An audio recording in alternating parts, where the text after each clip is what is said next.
Hola, buenos días, buenas tardes, buenas noches. Esto es Mirada Antropológica. Mi nombre es Ernesto Licona y estamos transmitiendo desde la ciudad de Puebla, México. Estamos aquí nuevamente con un nuevo video en el Colegio de Antropología Social de la Benemérita Universidad Autónoma de Puebla. Y en esta ocasión nos acompaña Andrea Burbano, profesora investigadora de la Universidad Pedagógica Nacional de Colombia. Andrea, hola, muchas gracias por aceptar la invitación. Hola Ernesto, muchas gracias a ti por invitarme. Qué bueno que estás visitándonos acá, ¿verdad? Gracias. Y miren, amigos, amigas, vamos a tratar el tema del espacio público. Nuestra invitada, Andrea, es especialista en el espacio público, en la gestión del espacio público, ha hecho interesantes trabajos en la ciudad de Bogotá y vamos a hablar sobre eso, pues toda la problemática que envuelve la discusión del espacio público, pues en las metrópolis, en las grandes metrópolis, porque Bogotá es una metrópoli, ¿no? Al igual, digamos, que la Ciudad de México, con sus diferencias escalas, digamos, y de la ciudad de Puebla. Y de eso vamos a hablar. ¿Qué te parece, Andrea, si para entrar en materia empezamos como definiendo, caracterizando qué es el espacio público desde tu punto de vista? Bueno, me parece que es muy apropiado comenzar a caracterizar el espacio público, no sin antes comentarles que pues mi formación de base es la arquitectura. Entonces eso quiere decir que pues existió una preocupación desde el inicio, cuando comenzó a ser formada como arquitecta, de querer involucrar otro tipo de dimensiones más allá de la espacial para poder comprender la ciudad y entender que para hablar de ciudad, para planificar la ciudad y para gestionarla, pues existen muchas dimensiones que es necesario tenerlas en cuenta.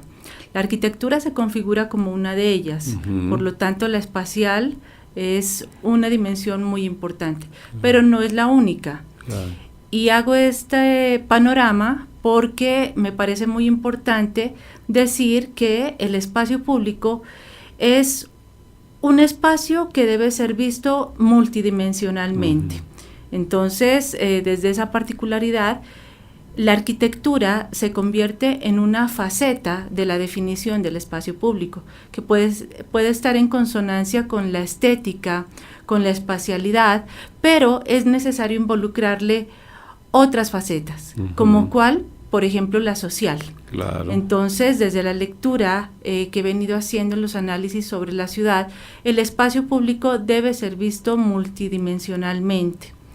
Es tanto que de esta manera comienzo a definirlo, ¿sí?, como un entramado en donde se encuentran distintas dimensiones, entre estas la estética, pero también la arquitectura, la dimensión social, la personas. Gestión, sí, por supuesto, la gestión, la planeación, la comunicación, y todas estas dimensiones comienzan a tener sentido en tanto son apropiadas y están permitiéndole a quienes hacen uso del espacio público poder practicarlo. Claro. Entonces, con esta explicación, decirte que la definición del espacio público es una definición en el sentido ampliado de la palabra. Claro. Como categoría, deja de ser espacial, meramente espacial, y comienza a ser vista desde sus contenidos. Hablabas de la dimensión social. Sí. Yo entiendo lo social, pues son personas. No hay espacio sin personas, no hay espacio público sin personas, no hay ciudad sin personas, ¿no? Sí. Y las personas son grupos sociales, ¿no? ¿De acuerdo? Son estratos, son clases, son incluso hombres o mujeres, o adultos o mayores. Te pregunto si esta dimensión social, esta variable de las personas, que no es Sí. cualquier variable, intervienen en la configuración del espacio público. Sí, me parece que Es muy valiosa esa configuración desde la comprensión de quienes hacen presencia en el espacio público, porque eso me ha permitido a mí llevar a cabo distintos análisis. Uno de ellos tiene que ver con uno de los contenidos que configura el espacio público, que es el género. Claro. Entonces, de entrada, decirte que la presencia de las personas en el espacio público debe ser leída desde sus contenidos. El género configura una de esas categorías que es posible analizar cuando se estudia el espacio público urbano, ¿sí? Y el género permite poder profundizar en la experiencia de las personas, sin querer decir que al hablar de género solo nos estemos refiriendo a las mujeres. No, por supuesto que estaríamos hablando más bien desde una concepción de ciudad, de espacio público, desde principios en el sentido ampliado, en donde, por ejemplo, pensar desde principios de ciudad incluyente dé cuenta de una trascendencia del género de las personas, pero también de otras categorías que comienzan a ser transversales en la experiencia de las personas. Por ejemplo, Andrea, en un jardín, en una plaza pública abierta, donde muchos sectores sociales, muchos estratos sociales van y usan, se sientan, comen, platican, etcétera. ¿Se diría o dirías que en su concepción de ese jardín o de esa plaza pública abierta hay una construcción genérica? Sí, pero... ¿Masculina en este caso? ¿O bueno, no necesariamente? Digamos que la discusión allí, a partir de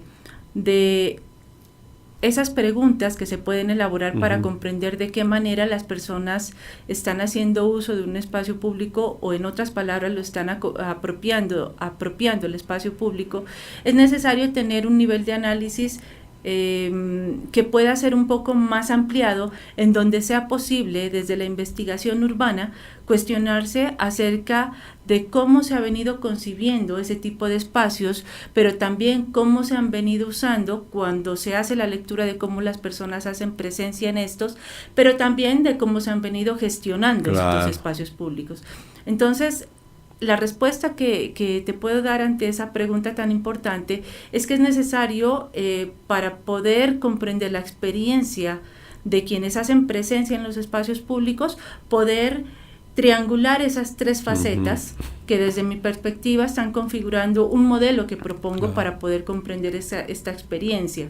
Entonces, desde esa dimensión, poder entender de qué manera se están concibiendo los espacios para que las personas que de acuerdo a su género, pero también a su estratificación a la cual pertenezcan socioespacialmente, también a su generación y demás, es necesario ponernos a cuestionar, ¿sí?, de qué manera han sido concebidos los espacios. Lo que ha venido mostrando la investigación que he elaborado, no solo a nivel nacional en Colombia, sino a nivel latinoamericano, es que existe una neutralidad, pero que esa neutralidad es tan solo aparente. En la concepción. En la concepción, sí. Es una neutralidad aparente, neutralmente hablando, que lo que nos está mostrando es que esa aparente neutralidad está siendo vista como una concepción masculina del espacio. Entonces, eso se irradia directamente en el uso y en cómo se gestiona. Claro, entonces, aparentemente, la concepción del espacio público, existe esa neutralidad en su construcción. Sí, pero es aparente también. Es aparente. Sí. ¿Y en su apropiación? En su apropiación, lo que hemos venido viendo, y de manera particular en las investigaciones que he desarrollado, es que la apropiación del espacio también sigue siendo vista desde una concepción tradicional de uso del espacio público urbano. Entonces, el llamado ahora, no solamente para los académicos, sino para los planeadores de ciudad, para los gestores urbanos y demás, es que comencemos a ver esos contenidos y a dimensionar, por ejemplo, que el uso del espacio público también debe verse visto desde una visión de género. Podríamos pensar que en este momento las ciudades aún están siendo concebidas y por lo tanto sus espacios siendo usados desde una visión tradicional en donde todavía pensamos que las mujeres están siendo solamente parte de la esfera y más bien de la espacialidad privada de la concepción de ciudad, y los hombres están en la concepción pública. Y eso se ha difuminado. Claro, y eso, la experiencia de nuestras ciudades demuestra que sí, las mujeres usan y se apropian de la calle, de la plaza pública y de una serie de lugares que efectivamente no están en el ámbito privado, que no están recluidos en el ámbito privado. Hablemos un poquito de la apropiación, porque es ahí donde yo pienso que en el uso y apropiación del jardín, de la plaza central, se observan, digamos, la multidimensionalidad y la riqueza del propio espacio público. En su concepción, ya dijimos, hay mucha, digamos, apariencia, pero es la apropiación según los sujetos donde crean, pienso, identidades, pertenencias, arraigos, sociabilidades de la más diversa matiz, digamos, social, ¿no? ¿No consideras que hace falta darle importancia a la apropiación para comprender los espacios públicos de nuestras ciudades? Sí, considero que es un tema muy importante a tener en cuenta, porque es necesario lograr no solamente diseños de espacios que sean responsivos a las necesidades de las personas, sino que las personas logren, además de practicarlos, poder apropiarse de esos espacios. Entonces, digamos, desde la planeación que se puede hacer de los espacios públicos, existe todavía una brecha, ¿cierto?, para que estos espacios puedan ser apropiados por las personas. ¿Eso qué quiere decir? Que hace falta por parte de los, digámoslo así, de los diseñadores de espacios públicos, ¿sí?, involucrar ciertas estrategias para que las personas puedan practicar los espacios, para que puedan sostener prácticas de distinta tipología, y eso pueda conllevarlos a una apropiación social del espacio. Porque en todo caso un espacio público abierto como un jardín debe de estar diseñado para todos los sectores sociales, para todos los estratos sociales, para jóvenes, mujeres, señoras, adultos, etcétera, ¿no? De tal manera que en esa microsociología, en esos microespacios que conforman un espacio público como un jardín, una plaza central, puedan hacer, digamos, sistema, yo así digo, y donde se pueda expresar la vida urbana, digamos. Sí, totalmente de acuerdo. De hecho, una de las características, volviendo a la pregunta inicial, que debe tener en cuenta la concepción de los espacios públicos urbanos, es que deben ser espacios para democratizar. Es decir, en estos espacios es donde podemos sentirnos iguales. Y de esa manera podemos apropiarlos en tanto entendamos que para poder ocuparlos también necesitamos respetar a los otros. ¿Y el diseño sirve para eso? ¿El diseño del espacio, la gestión sirve para lo que tú llamas la democratización, para evitar los procesos segregativos, por ejemplo? Sirve para eso totalmente. Lo que pasa es que el diseño del espacio, por ejemplo, si ese diseño lo estamos viendo desde los aditamentos que requiere el espacio público para que las personas puedan sostener prácticas en estos, tienen que ser, en términos de mobiliario urbano, responsivos a las necesidades de todas las personas. Esto es, por ejemplo, si sabemos que para el otro ciudadano no es muy agradable caminar por una calle a ciertas horas del día, precisamente porque la calle está muy oscura, pues deberíamos pensar que el diseño de los espacios deban contemplar soluciones a estas necesidades. Por ejemplo, en el caso de las baterías sanitarias o los baños públicos, Sabemos que no solamente para las mujeres, también para los niños y por supuesto para los hombres sería importante contar con este tipo de mobiliario que permita que las personas cuando tienen su experiencia en el espacio público puedan también entrar, ¿cierto?, a sentirse bien, pero sabiendo que las necesidades que tienen van a ser responsivas. Entonces, muy difícil pedir que todas las experiencias de las personas sean de igual manera, siendo que tenemos necesidades distintas. Claro, y depende de los contextos. Una cosa es una plaza abierta, un jardín en una zona periférica, que en una zona central, o en un pueblo conurbado, o en un barrio tradicional, o en un barrio turístico. Me parece que el contexto, la conformación urbana de esas plazas, de esos lugares abiertos, espacios públicos, hay que tomarlos en cuenta para el diseño y la gestión. Sí, de hecho, una de las apuestas para poder, digamos, vislumbrar desde una verdadera dimensión la planificación de los espacios y por lo tanto la gestión, es que no hay que pensarlos de manera aislada, porque eso ha sido una problemática que se ha venido observando en algunas ciudades latinoamericanas, en donde se conciben espacios como si fueran los únicos espacios existentes en la ciudad. Y lo que hemos visto un poco en consonancia con lo que has mencionado, es que es necesario también pensar en sistema, no solamente sistema de equipamiento, sino también en el sistema de lo que se configura dentro de los espacios públicos, que son en sí mismos los lugares, los territorios. Por eso es que es tan importante diseñar espacios con las características que se requieren, espacios públicos me refiero, porque estos de esa manera van a ser practicados y por lo tanto el espacio deja de ser espacio en sí mismo y comienza a ser visto como territorio. Claro. Oye, Andrea, y según tu experiencia, que conoces México y bueno, tú procedes de Bogotá, vives en Bogotá, sí, ¿qué diferencias notas entre el espacio público de Bogotá y el espacio público en Puebla o en la Ciudad de México? Bueno, la pregunta es muy interesante porque esa es una de las razones por las cuales yo decido visitar y cada vez más México, porque encuentro que existen disonancias entre cómo se vive el espacio público aquí en México y cómo se vive, por ejemplo, en los contextos colombianos. En realidad, en las ciudades que tienen mayor número de habitantes. Entonces, lo que yo sí veo acá en México, que lo extraño en Bogotá, es la apropiación y en términos de la identidad que se pueden tener en los espacios públicos urbanos. ¿Eso qué quiere decir? Que uno sí podría decir aquí en México que los espacios públicos tienen identidad y que las personas también se sienten identificados con esos espacios públicos.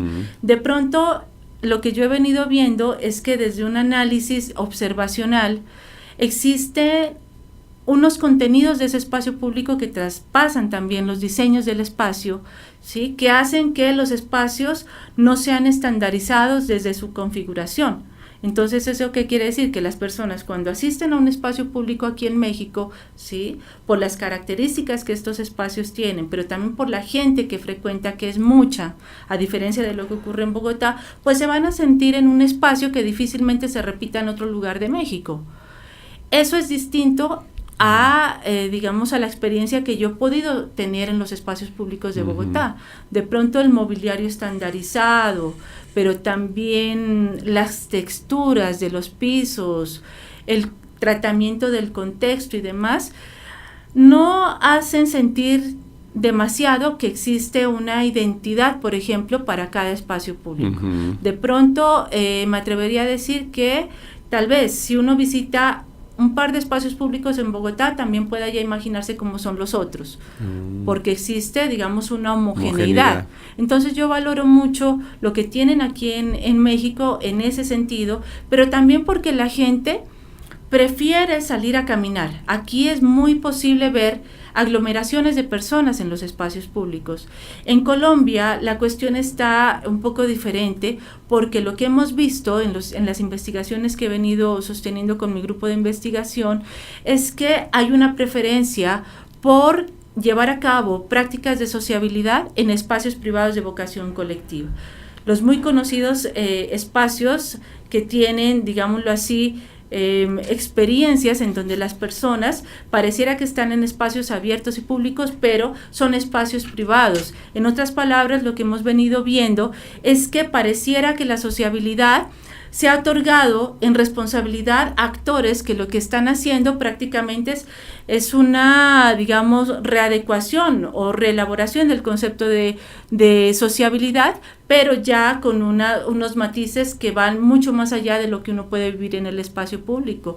Hay una, digámoslo así, reinterpretación de la sociabilidad ya desde unos intereses que, por supuesto, a los ciudadanos no preferiríamos hacer parte de ellos, sino más bien privilegiar la vida en público, claro, que es lo que ustedes hacen aquí en México. Fíjate que retomo esta primera idea de que el espacio público sí genera identidad. Aquí en México, a partir de tus observaciones, y recuerdo un texto de Manuel Delgado, seguramente lo conoces, sobre el animal público, así se llama, donde niega esto, efectivamente, donde dice que en el espacio público, la calle, por ejemplo, no genera nada, todo fluye, todo es fluidez y que no acontece nada. Y como característica, digamos, de la modernidad o de la globalización, etcétera, etcétera. ¿Sí? Yo coincido contigo en el sentido de que los espacios públicos en nuestros países, Bogotá u otros, Argentina, en muchos de esos espacios públicos se generan pues pertenencias o identidad. Es decir, si hay una construcción, ¿sí? No es que todo se pierda, sino que a partir del uso, de la apropiación, se genera algo. Y en este caso, como tú dices, cierta identidad. Y me viene a la mente una serie de plazas centrales, aquí mismo en Puebla, de pueblos conurbados, ¿no? Tú sabes que, bueno, aquí hay presencia indígena y la ciudad se ha conformado con la anexión, digamos, a la dinámica urbana de pueblos de origen prehispánico, y aquí muy cerca del centro de la ciudad. Y entonces esas plazas centrales de esos pueblos de origen prehispánico y otros de origen colonial, sus plazas centrales son verdaderos nodos de sociabilidad, ¿no? Y entonces es un lugar no solamente de referencia, sino de paseo, de estar para ser mirados, de comunicación, para comer, para hacer la fiesta, el carnaval. Es decir, es un centro de la sociabilidad del pueblo urbano o de la dinámica social, digamos, ¿no? Y eso no se puede negar, eso está ahí, y eso es definitorio para caracterizar, pues ahora no solo al espacio público central de esos pueblos, sino al pueblo en general, o a los barrios, por ejemplo, ¿no? Yo creo que esa anotación que haces también sirve para leer con pinzas esos autores que proceden de otros países europeos occidentales y que hablan del espacio público, pero desde otro contexto, desde otras latitudes, de otras realidades, que no necesariamente funcionan sus planteamientos totalmente para comprender nuestras realidades del espacio público, ¿no es cierto? Sí, coincido totalmente con eso.